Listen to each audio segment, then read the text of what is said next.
I asked ChatGPT to write me a song, and I'm going to tell you what it did that actually shocked me. So to start this off, I want to tell you that I use ChatGPT very, very often. I am a ghostwriter, and I use this for my children's lesson plans for school. I'm a homeschool mom also. I use ChatGPT very, very frequently. But writing a worship song is not something that I would just right off the bat trust it to do. So it was something that just kind of popped in my head, and I wasn't really sure what to think about what it spit out. But before I read it, I wanted to come on here and tell you guys my immediate thoughts. I'm going to be putting a longer version of this. I'm going to make this a really short video, and I'm going to put a longer version of this on a blog. You'll find that down in the description below. So I'm reading this right now to you. You're getting my honest reaction. I've not read this so far. This is straight off of ChatGPT. Now, ChatGPT is something that when you go in, you need to put in specific prompts. You need to tell it what it is. Like, you are a search engine optimization specialist, and I want you to write in this way. So what I did was I said, you are an evangelical Christian, you are a worship leader, and you want to write a song talking about who God is as an infinite, eternal, immortal God. You don't want it to focus on how it makes the Christian feel, but the worship of God himself. So that's the prompt that I put into ChatGPT. And the key with ChatGPT is to put more prompts, to spend more time on the front end, because it's going to help you out a whole lot more as it's spitting out what it thinks that you want. Also, another tip I'm going to give here in just a minute. As we're going through this, I'm going to give you a couple of different things that I use personally as I'm using ChatGPT, because it's a little bit creepy just how fast it spits stuff out and how wrong it can be. So here we go. Here's my honest opinion of what it spit out. And I'm not going to read this whole thing. Again, the description to this is going to be on my, the description to the whole thing is going to be in my blog. But let's see, starting off, we have, you are the Alpha, the Omega, the beginning and the end, creator of galaxy, our souls you gently tend, unfathomable wisdom beyond what minds can grasp. In your eternal glory, all creation finds its grasp. So it's kind of repeating itself just a little bit, just to try to rhyme, I guess. This would definitely need some cleaning up.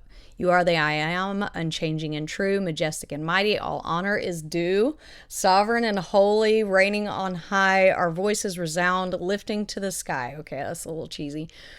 So my first reaction to this is, I guess, basically what I get as a ghostwriter. It is a neat launching point, but it's not human. And there are different things, different emotions. It can't feel emotions. There are certain things that you will have as your experience that ChatGPT will never have. So the argument for ChatGPT a lot of times is it's going to replace artists. And in a sense, I suppose it could, but it cannot ever emulate the emotions that you have. It can try to sort of say some of the same things, but it won't fully understand why. And it doesn't ever have the opportunity to have experiences like you do. So as an artist, you are going to use something like this, a tool, as a tool, the same as you would your instrument or anything else, because it can give you a launching point. This has got my brain already going on different things that could be done. It's cheesy, but also ChatGPT, you can go through and you can make prompts. You can say, okay, do it, add more humor. Like if you're writing a blog or something, you can make it more humorous or more easily read, or you can actually sometimes change a bit of the oration. You can say, I would like you to use different grammar, different syntax. There are a lot of different things that once it spits something out, that's not all that there is. You can have it keep going. So I would probably have it clean some of this up. Let's look at the bridge. I'm going to skip over the verses here.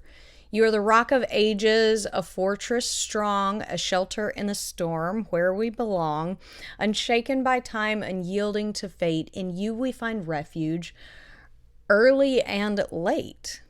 Okay, That's interesting. So it sort of seems to pull a little bit from Psalm 91.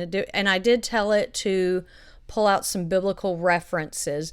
So again, this will be in my blog in the description below, my full thoughts on this. I just wanted to hop on here and kind of give a live reaction video to something that ChatGPT could spit out just real fast. I didn't have it modify anything. This was just the very first thing that it spit out. I didn't read any of it, and I would have it clean up, but it's very interesting where it's gone so far. And my reasoning for doing this is because a lot of worship songs, not all, more recently we've been seeing some really good stuff coming out, but a lot of worship songs focus on how the Christian feels. The Bible wasn't written directly to you. The Bible was written to all Christians. Now, God will speak to you directly, but the Bible was written, it wasn't written about you, it was written about God.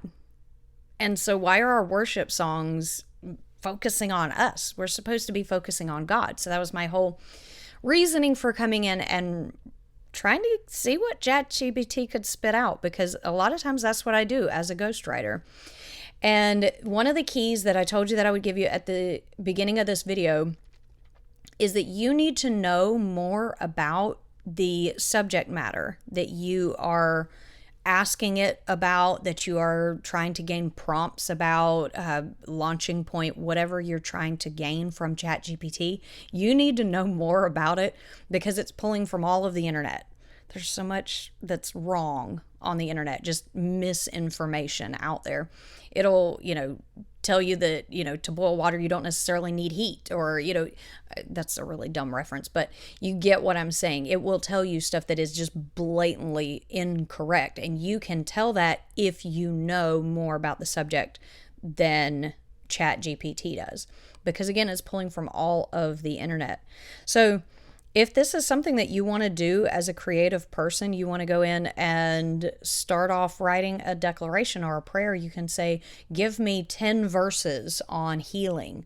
It can sometimes spit out some okay stuff. Most of the time it's about, 60-40, 70-30. Sometimes it'll give you stuff that you can launch from. I've never seen it really spit out anything that I just used. It's been something that you need to work on. And again, that's where artists get worried that AI is going to replace artists. I don't think that it can, because you have experiences and you have things that it will never have. So this is my honest reaction from what it could spit out, just giving it a couple of statements. And it's very interesting to see what ChatGPT can do in the worship field. Let me know your thoughts below, because this has been very interesting. And if this has helped you in any way, be sure to hit the subscribe button, because I'm going to be coming out with videos like this every single week about worship, praise, prayer. Intercession is something that we greatly, greatly lack in our understanding in the body of Christ. And that's something I want to do a lot of teaching on: worship, praise, intercession. And if that's something that is beneficial at all to you, be sure to hit that subscribe button. And if you like this video, hit the like button as well, because it would bless my southern socks off to see if you actually like this video, and comment to let me know where you're watching from. Until next time, bye.